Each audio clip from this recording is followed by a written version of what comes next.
এলাকাবাসী আসসালামু আলাইকুম। আজকে আপনাদের সম্মুখে একটি আলোচনা তুলে ধরব, সেটা হলো মহাদেবপুর কেন্দ্রীয় ঈদগাহ ময়দান।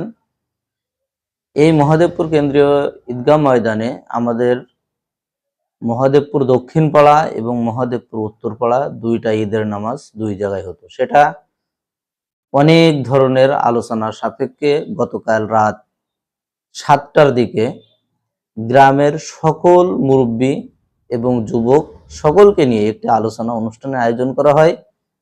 উক্ত আলোচনা সবাই উপস্থিত ছিলেন এলাকার সকল গণ্যমান্য ব্যক্তিবর্গগণ। এই আলোচনার মাধ্যমে একটি সিদ্ধান্ত গ্রহণ করা হয়।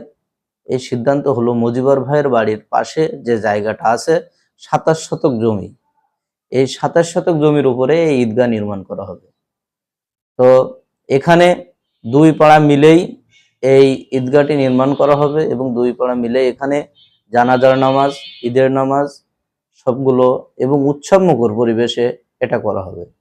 তাই আমাদের মহাদেবপুর গ্রামের সকল জনগণকে স্বতঃস্ফূর্তভাবে এখানে অংশগ্রহণ করার জন্য বিশেষভাবে অনুরোধ করছি এবং সাথে সাথে সবাইকে এখানে একটি সুন্দর পরিবেশ তৈরি করার লক্ষ্যে জানাজার নামাজ, ঈদের নামাজ এখানে আদায়ের লক্ষ্যে আমরা যে মহৎ কাজটির উদ্যোগ গ্রহণ করেছি সেটার জন্য সকলের কাছে দোয়া প্রার্থী এবং সার্বিক সহযোগিতা কামনা করছি।